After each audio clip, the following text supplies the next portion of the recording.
어제 이어서 이사야 말씀이 계속됩니다. 하나님은 오늘 유다 백성에게 자신에게 와서 변론하자고 초청하십니다. 주홍 같은 죄가 있을지라도 눈처럼 휘어질 것이라고 그렇게 약속하고 계시죠. 그리고 신실했던 그 성읍이 왜 이렇게 됐는지 너희들이 진단하고 살펴보라고 그렇게 촉구하십니다. 이들에게는 공의와 사랑이 상실되었습니다. 그래서 하나님은 보응하고 보복하여 찌꺼기처럼 제거하고 처음 본래의 모습으로 회복하시겠다고 그렇게 선언하십니다. 하지만 끝까지 패역한 자들, 거부한 자들은 수치와 함께 심판을 받아 소멸될 것이라고도 경고하십니다. 오늘 하나님께서 우리에게 처음으로 주시는, 첫 번째로 주시는 교훈은 회개는 자기 성찰과 통절한 반성이 있어야 된다는 것을 가르쳐 주십니다.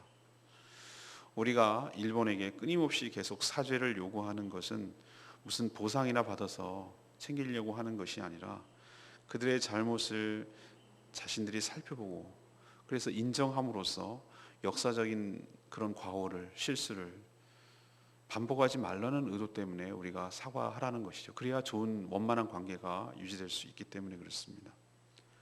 같은 맥락에서 하나님은 유다 백성들에게 뭐라고 얘기했냐면은 너희들 나에게 와서 함께 변론하자, 이렇게 오라, 이렇게 초청하십니다.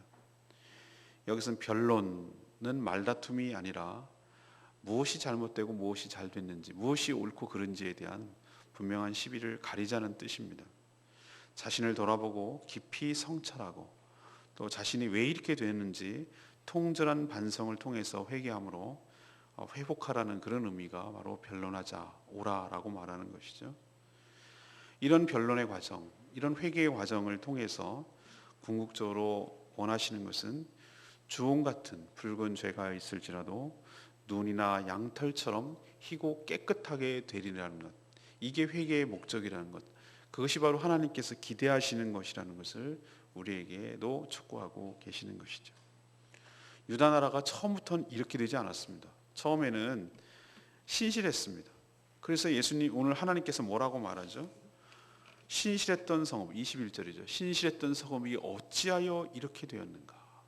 어찌하여 창기의 나라가 되었는가? 거기에는 정의가 충만하고 공의가 그 가운데 행했는데 지금은 살인자들 뿐이로다. 이렇게 하시며 탄식하고 있으세요. 전체가 마치 불순물이 가득한 금속처럼, 찌꺼기가 가득한 불순물인 것처럼 되어버렸다는 것이죠.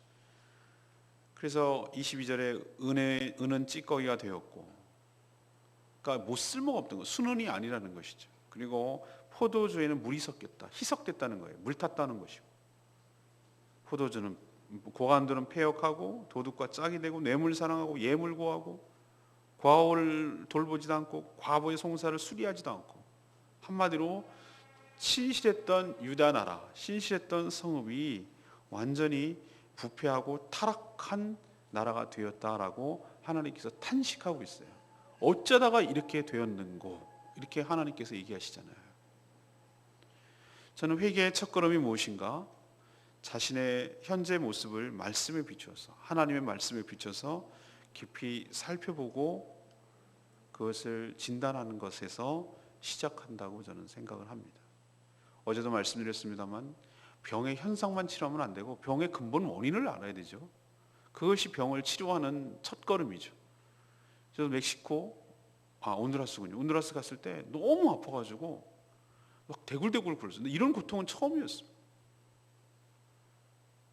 그래서 결국은 응급실로 병원에 실려갔죠.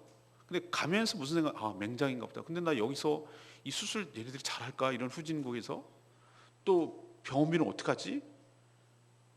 뭐 별별 생각이 다 났어요. 근데 나는 아파서 죽겠는데 의사가 치료를 안 해주고 자꾸 묻기만 하고 뭐 어디가 아프냐고 그러고 자꾸 말도 안 타니, 통역한 따라가면 내가 한국어로 말하면 그 사람 영어로 말하고, 영어는 또 스페인어로 말하고, 스페인어로 말하고 한참 걸리는 거예요. 아파는 죽겠는데, 당장 죽겠는데. 근데 이것저것 얘기하다가 이런 질문 가운데 이제 알게 돼서 엑스레이 찍어보니까 요로결석으로 나왔어요. 근데 그 고통이 정말 죽을 지경이에요. 그 진단이 나오고 나니까 정맥주사로 진통제를 2댕가를 놔주더라고요. 그러니까 한 2, 3분 뒤에 거짓말처럼 고통이 싹 사라지는 거예요. 근데 왜 진통제를 바로 놔주지 않습니까?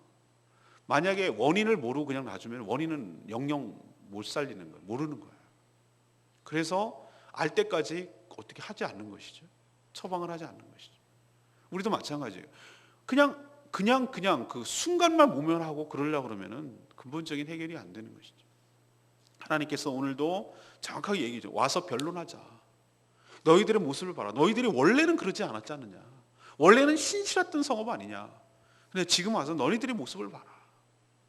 완전히 찌꺼기가 가득히 쌓였고, 그러니까 새 속에 물들어가지고 이거는 하나님의 자녀인지 백성인지 정체성을 잃어버리고 세상 사람들과 하나도 다를 바가 없는 그런 삶을 살고, 하나님의 공의와 하나님의 긍휼과 하나님의 사랑은 다 버려버리고 완전히 약자들을 억울하게 만들고, 고관들은 뇌물을 사랑하고 예물을 구하고, 이런 완전히 하나님의 자녀답지 못한 백성이 된 것에 대해서 통탄하고 있는 것이, 어쩌다가 이렇게 신실한 성읍이 이렇게 되었는고라고 말하는 하나님의 탄식의 소리를 우리도 귀담아 듣고, 너희들의 삶이 어쩌다가 이렇게 되었는고라고 정말 하나님 앞에서 냉정하게 살펴보고 통절하게 반성하고, 그리고 자기 성찰을 하고, 그리고 주님께 회개하고 돌이킴으로 주홍 같은 그런 죄가 있을지라도 정말 정결하게 되는 축복의 역사가 여러분 삶 가운데도 있게 되기를 간절히 축원합니다. 두 번째 얘기는 24절에서 27절까지 말씀이에요. 징계를 통해서 정결하게 되고 본래의 모습으로 회개하게 된다는 것이죠. 공의와 사랑이 상실된 사회나 백성은 하나님의 원수가 되고 하나님의 대적자가 되는 것이에요. 오늘 충격적인 얘기를 보십시오. 24절에 뭐라고 그럽니까? 주 만군이 들어가면 하나님께서 어떤 전쟁을 선포하고 어떤 힘을 행사할 때 만군의 여호와라는 표현을 씁니다. 전능자, 그분이 말씀하신다. 슬프다. 나도 이렇게 되기를 원하지 않는데 슬프다, 이렇게 말하는 거예요. 내가 장차 내 대적에게 보응하며. 그래서 맨 처음에 이것이 내 대적이 누굴까라고 생각하면은 이스라엘, 이 유다 나라를 괴롭히던 아수르인가 바벨론인가? 아니었어요. 내 대적이 누군지 아십니까? 정말 안타깝게도 그래서 슬프다고 말하는 건데 유다 백성이었어요. 유다 백성이 내 원수가 되고 내 대적자가 됐다는 거예요. 하나님의 말씀을 철저하게 어기고 공의와 사랑을 상실해 버렸어요. 그래서 하나님은 그들에게 보응하시고 그렇게 함으로 자신의 마음이 편하게 되겠다는 얘기예요. 하나님은요, 자기 마음 편하려고 벌 주는 거 아니에요. 하나님은 왜냐하면 공의로우신 하나님이기 때문에, 요만큼의 죄도 없으신 분이기 때문에 죄와 함께하는 것을 도대체 용납하실 수가 없어요. 자외선의 속성상 세균을 살균하는 거예요. 자외선의 속성이 그래요. 그래서 우리는 컵 소독할 때 보라색 빛이 쫙 나오는 거 보이시죠? 그건 소독해 버리는 거예요. 속성이 그래요. 속성이. 왜 그래요? 라고 말하지 마세요. 하나님은 거짓과 이 죄와 같이 있을 수가 없는 분이에요. 그 죄에 대해서 반드시 심판하고 제거하셔야 되는 분이에요. 그래서 아들 예수를 십자가에 죽이신 줄로 믿습니다. 우리는 그냥 용서해주면 안 돼. 안 되는 거예요. 그분 스스로를 자기 모순 된 행동을 할 수가 없는 거예요. 그래서 죄값을 치르기 위해서 어둠컴컴해지고 3시간 동안 깜깜해진 거예요. 24절 보세요. 원수에게 보복하겠다. 근데 아이러니하게 그 원수가 유다 백성이었어요. 그러나 이것은 소멸시키는 심판과는 다릅니다. 하나님의 보응과 보복은 징계의 성격이 강합니다. 여러분, 징계와 심판은 다르죠? 심판은 끝장내겠다는 거예요. 더 이상 뒤돌아보지도 않으시겠지만 징계는 뭐죠? 다음을 기약하고 돌이키고 회복하기를 바라는 사랑의 매를 때리겠다는 뜻이죠. 그래서 하나님은 찌꺼기를 씻듯이 녹여서 불순물이 가득한 은을 씻겨서 청결하게 만들고 혼합물을 제거하겠다. 너희 삶 속에 가득하 있는 세상의 여러 가지 죄악된 요소들, 세상의 요소들을 다 깨끗하게 씻어버리겠다는 거예요. 은을 불순물로 하기 위해서는 어떻게 넣어야 됩니까? 뜨거운 불에 녹여버려야 됩니다. 녹여서 풀어가지고 그 다음에 그 불순물을 제거해내는 방식이죠. 우리도 그 불순물을 제거하기 위해서 불구덩이 속에 들어가는 거예요. 그게 바로 연단과 징계와 채찍인 것이죠. 힘든 가운데, 한가운데 들어가게 하는 거예요. 그래서 나를 풀어지는 것 같은 고통 가운데 집어넣는 거예요.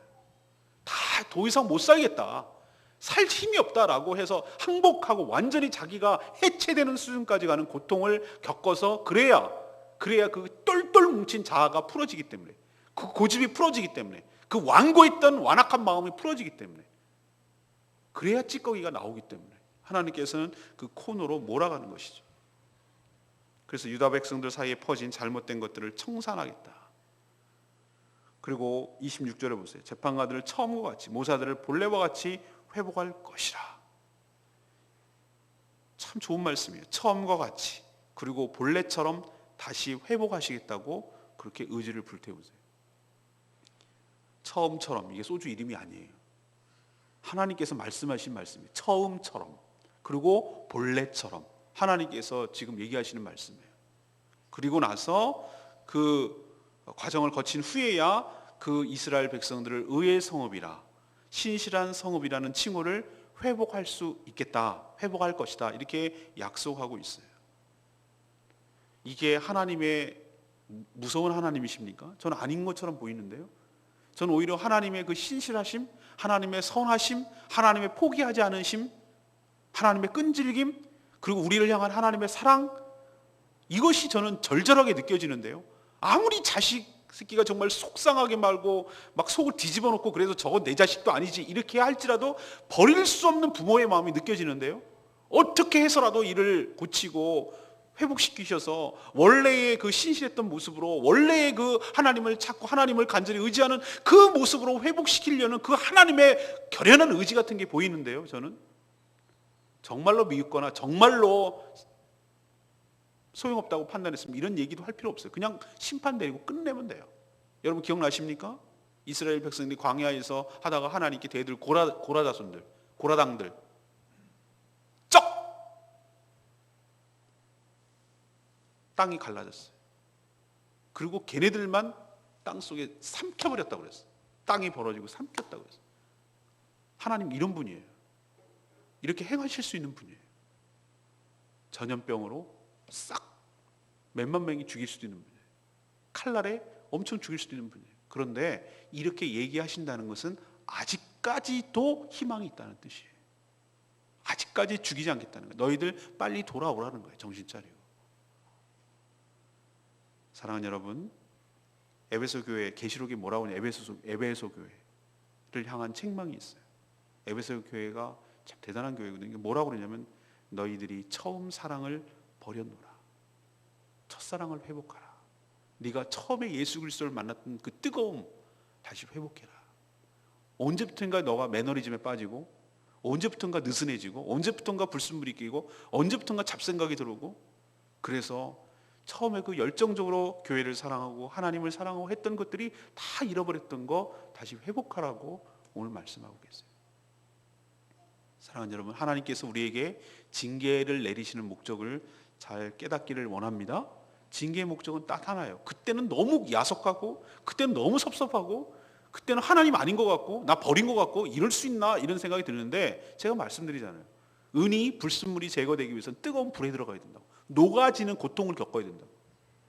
안 그러면 내 자아가 안 풀어진다고. 내 고집이 얼마나 똘똘 뭉쳐있는지. 내 자아가 우상이거든요. 내 고집, 내 뜻대로 하고 있다는 거, 내 감정대로, 내 생각대로 하겠다는 생각이 너무 강한 내 자신을 하나님 그냥 둘 수가 없어요. 그냥 뒀다가는 해결이 안 돼. 죽는 것 같은, 내 자아가 해체되는 것 같은 뜨거운 불 속에 들어갈 때 비로소 순수함과 찌꺼기가 분리되기 시작하고 하나님 그것들을 다 제거해내버리십니다. 그리고 본래처럼, 그리고 처음처럼 우리를 다시 회복시키시는 계획을 지금도 여러분에게 실행하고 계시고, 전체적으로 보면은 에덴 동산에서 처음 만들었던 처음의 창조 의도대로 본래처럼 처음처럼 다시 회복시키려는 하나님의 거대한 플랜이 지금도 작동되고 있고, 그 물결이 도도하게 흘러가고 있고, 개별적으로는 또 여러분에게 적용되고 있다는 거 기억하시고, 하나님의 사랑의 매를 맞을 때 속히 돌아와서 회복되는 역사가 있게 되기를 간절히 바랍니다. 마지막 세 번째는 28절에서 31절 말씀. 끝까지 패역한 자는 하나님의 심판으로 수치를 당하고 소멸된다는 걸 보여줍니다. 여러분, 징계와 심판은 전혀 다르다고 말씀드렸죠. 하나님은 패역한 자, 여호와를 버린 자와 함께 멸망할 것이다. 28절에 표현했잖아요. 패역한 자, 패역이 뭡니까? 끝까지 거부하고 대들고 고집부리고 하나님을 저주하고 하나님을 대적하고, 이게 패역한 거죠. 여호와를 버린 것이 바로 패역인 것이죠. 패역의 바탕에는 뭐가 깔려 있는 줄 아십니까? 우상 숭배가 깔려 있어요. 하나님은 너희들 뭐라고 그랬어요? 29절, 너희들이 기뻐하던 상수리로 말미암아 부끄러움을 당할 것이다. 상수리 나무를 왜 기뻐한다고 그랬죠?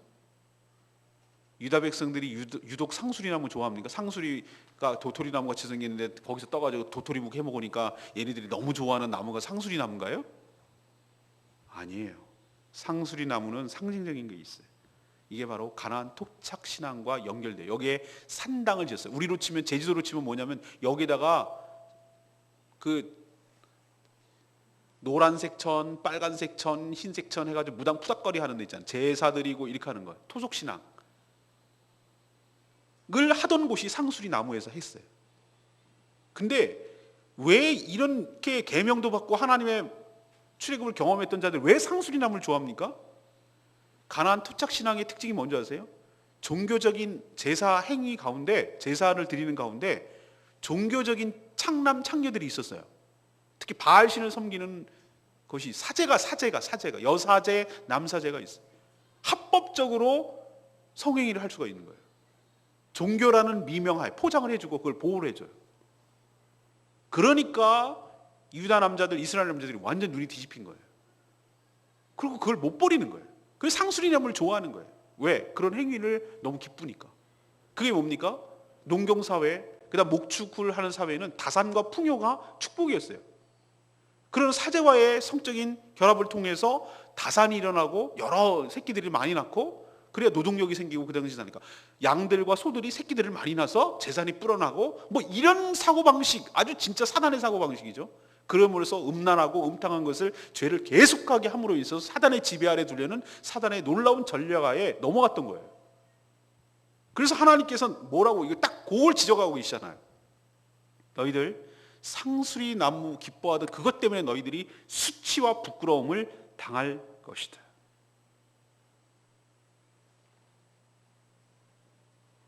그래서 어떻게 될 것인가? 잎사귀 없는 상수리 나무, 초라한 나무, 마치 겨울철 나무처럼 만들어버리겠다. 그리고 물 없는 동산처럼, 물 없는 동산은 사막화되는 것이죠. 황폐화시켜버리겠다. 그리고 너희들 끝내는 불티처럼 다 타서 사라져버리게 하겠다. 이게 하나님의 경고예요. 오늘 쭉 나오는 얘기가. 사랑하는 여러분, 우리의 마음을 빼앗는 나만의 우상이 있다면 버려야 됩니다. 내가 마음을 기뻐하는 것, 내가 마음을 쏟는 것, 그리고 내 마음을 빼앗아 버리는 것, 그게 상수리 나무예요. 저에게 있어서 이스라엘 백성, 유다 백성에게 그것이 가나안 토착 종교가 그랬던 것이고, 여러분에게 있어서 내 마음을 사로잡아 버리는 것, 하나님보다 더 사랑하게 만드는 것, 그것을 즐겨하고 의지하게 만드는 것, 그것이 무언가가 있다면 그것이 바로 여러분에게 상수리 나무예요. 그것이 돈이건 명예이건 학식이건 지혜이건 사람이건 인맥이건 부모이건 자식이건 돈이건 아무 상관없어요. 하나님을 사랑하고 교회를 사랑하고 내가 복음을 전하는 일보다 더 하나님보다 사랑하는 그 무엇이 있다면, 그리고 더 기뻐하는 무엇이 있다면, 그게 쾌락이 됐든 아무 상관없어요. 도박이 됐든, 그게 무슨 쾌락이 됐든, 술이 됐든, 담배가 됐든, 뭐가 됐든 아무 상관없어요. 사단은 방법만 다양하게 해요. 목적만 하나면 돼요. 하나님에게서 멀어지게 하고 하나님보다 더 사랑하는 것이 있게끔 하면은 사단은 쓸 수 있는 카드를 다 쓸 거예요. 그게 목적이니까. 자기를 추앙하고 자기를 숭배해달라고 말하지 않아요. 사단은 하나님만 대적할 수 있다면 할 수 있는 방법 다 쓰는 거예요. 그 전략에 말려들지 마시고 하나님께 무서운 경고를 잘 들으시고, 그것 너희들이 오늘 분명히 얘기하는데 충격적이지 않으세요? 네가 그렇게 기뻐하던 거, 그것 때문에 네가 수치를 당하게 될 것이다. 네가 그렇게 의지하던 거, 네가 그렇게 기뻐하던 그것 때문에 오히려 아주 된통당해서, 다른 것 때문이 아니라 그것 때문에 네가 아주 큰 코 다칠 날이 올 거다. 그러니 그거 빨리 청산하고 정리하고, 패역한 거, 패역이 뭐라고 했어요? 고집 부리고 끝까지 하나님께 대주는 거, 그게 패역이란 말씀이에요. 그 고집 빨리 꺾어라. 하나님께서 지금 징계도 내리고 참고 너희들을 깨우쳐 주지만 계속 그런 식으로 그냥 개리 겁만 주는 것이 아니라 끝내는, 그러니까 그렇게 함에도 불구하고 끝까지 안 돌아온다면 너희들이 불티처럼 다 소멸되고 날아가 버리게 될 것이다. 이게 하나님의 결론이고 실제로 그렇게 행하시는 분이신 줄로 믿습니다.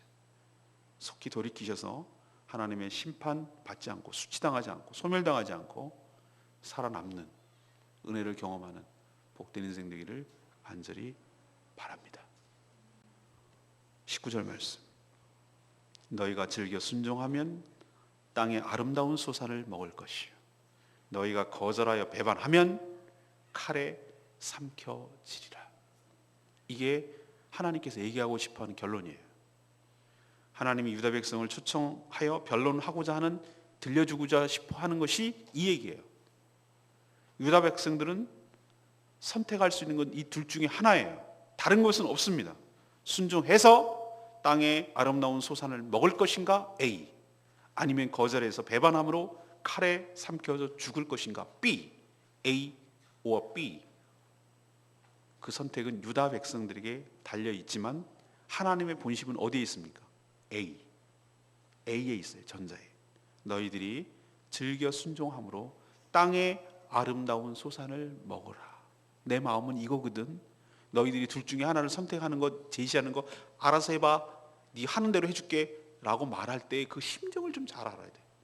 부모가 아이들을 할 때 너 맞고 할래? 그냥 할래? 그러면은 맞고 그거 하기를 원하는 건 줄 아세요? 그게 어린애 같은 철없는 자녀라니까요. 진짜로 패역한 자녀들 보면요, 맞고 그거 하겠대요. 그럼 뒤지게 더 맞지. 부모의 마음은 안 맞고 그거 하지 말라는 뜻이에요. 그래서 은혜를 누리란 뜻이에요. 하나님의 본심은 순종함으로 살 길을 찾으라는 겁니다. 지금도 하나님은 여러분들에게 제시하고 계시고 변론하자고 초청하고 계시는 거 기억하시고, 하나님과 변론함으로, 하나님과 얘기함으로, 하나님과 대화함으로 여러분의 자신의 모습을 보고 바른 길로 선택하고 살 길을 찾는 저와 여러분 되기를 간절히 소망합니다. 오늘 세 가지 말씀드렸어요. 회개가 뭐라고요? 말씀에 비추어서 자기 성찰을 하는 것. 그리고 통절이라는 것은 뼈를 삭히는 정도야. 뼈를 끊어내는 정도의 아픔을 겪으면서 자신의 삶을 반성하는 것. 이런 과정을 거칠 때 비로소 회개가 되는 줄로 믿습니다. 자기 스스로 그렇게 하지 않으면 하나님께서 어떻게 합니까? 두 번째는 징계를 통해서 인위적으로 자기 스스로 해체시키고 자기 스스로 정말 뼈를 끊는 마음으로 하나님께 통절하게 회개하고 자정작업을 하지 않으면, 회개하지 않으면 하나님께서 바깥에서 인위적으로 풀불에 집어넣으셔서 그 뜨거운 자기 해체되는, 강제로 해체되는 고통을 겪은 다음에 불순물을 제거하신다고 하셨어요. 왜? 포기할 수 없기 때문에. 그런 일 당하지 않도록 미리미리 회개하고 본래처럼, 처음처럼 돌아가는 여러분 되시기를 바랍니다. 그러나 하나님의 경고를 기억하십시오. 패역해서 끝까지 하나님을 거부할 경우 심판과 함께, 그 수치와 함께 네가 기뻐하던 그것으로 인해서 당할 거게 될 것이다. 그리고 티끌처럼 불태워 사라질 것이다. 이것이 하나님의 경고인 줄로 아시고 즐겨 순종함으로 좋은 것을 먹는 축복이 여러분 삶 가운데 있게 되기를 간절히 축원합니다. 오늘 말씀 붙들고 기도하기 전에 우리 찬양집 276장 부르고 기도하겠습니다.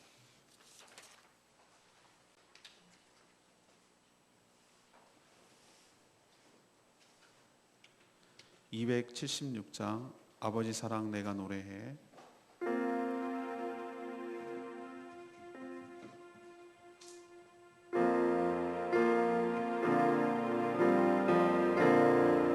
아버지 사랑 내가 노래해. 아버지 사랑 내가 노래해. 아버지 은혜 내가 노래해. 그 사랑 변함없으시 거짓 없으시 성실하신 그 사랑 상갈 때 꺾지 않으시네. 거정하는 등불 끄지 않네. 그 사랑 변함없으시 거짓 없으시 성실하신 그 사랑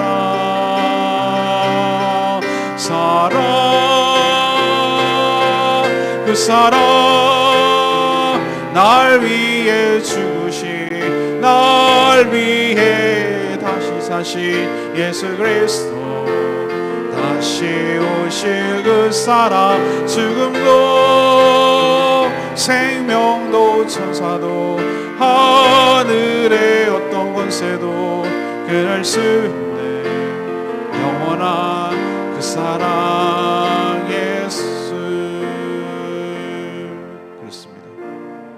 하나님 아버지의 사랑이 있기 때문에 상황할 때를 꺾지 아니하시고 꺼져가는 등불을 끄지 않으시는 그 변함없고 거짓 없고 성실하신 사랑이 있기 때문에 우리가 오늘도 살아가는 줄로 믿습니다. 하나님께서 호통치고 야단치는 목적이 뭐라고 생각해요? 우리 겁주려고요? 아닙니다. 그건 잘못하신 거예요. 하나님께서 돌이켜서 회복하여서 처음처럼 본래처럼 회복하여서 그 사랑을 회복시키고자 하는 것이 하나님의 궁극적인 목적인 줄로 믿습니다. 하나님의 본심을 좀 제대로 이해하시고 그 사랑 앞에 다시 한번 돌이키는 저와 여러분 되기를 소망합니다. 주님 다시 돌아가겠습니다. 통절한 마음으로 회개하고 자기를 성찰하고 다시 첫사랑을 회복하기를 원합니다. 주님 저희 삶의 불순물을 찌꺼기를 제거시켜 주시옵시고 내가 상수리 나무처럼 좋아하는 것이 있다면 과감하게 버리게 하여 주시고 그것 때문에 수치당하지 않게 하여 주시고 회복되고 돌이키는 역사 있게 달라고 다 같이 주여 외치며 통성으로 기도하는 시간 갖겠습니다. 주여 그 사랑 날 위해 주신 날 위해 다시 사신 예수 그리스도 다시 오실 그 사랑 죽음도 생명도 천사도 하늘의 어떤 권세도 끊을 수 없네. 영원한 그 사랑 예수 아버지 사랑 내가 노래해 아버지 은혜 내가 노래해 그 사랑 변함없으시 거짓 없으시 성실하신 그 사랑 상할 때 꺾지 않으시네 거쳐가는 등불 끄지 않는 그 사랑 변함없으시 거짓 없으시 성실하신 그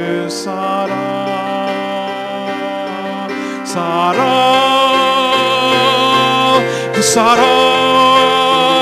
날 위해 죽으신 날 위해 다시 사신 그리스도 다시 오실 그 사랑 죽음도 생명도 천사도 하늘의 어떤 권세도 끊을 수 없는 영원한 그 사랑 예수.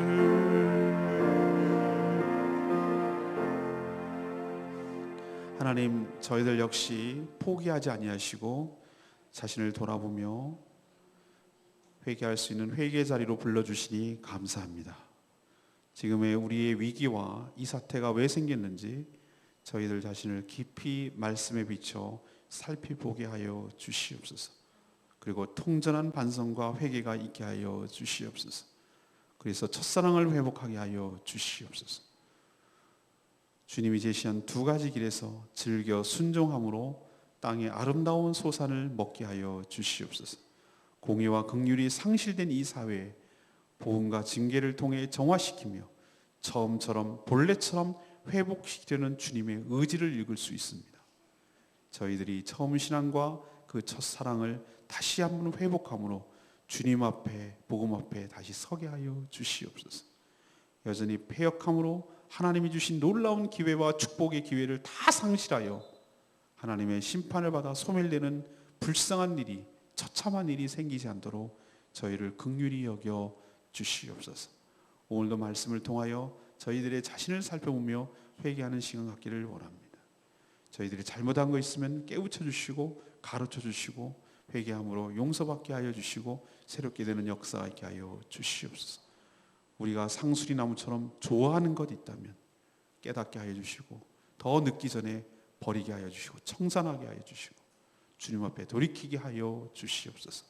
간구하는 기도 주님 들어주시고 오늘 하루도 주님의 은혜 가운데 사는 복된 하루 되게 하여 주시고 우리 사랑하는 성도들의 영육간의 강건함과 그 사업타와 직장과 일을 주님께서 붙들어 주시고 은혜 가운데 충만한 은혜 가운데 살아가도록 은혜 베풀어 주시옵소서. 주님께 모든 것 맡겼고 예수 그리스도의 이름으로 축복하며 기도합니다. 아멘.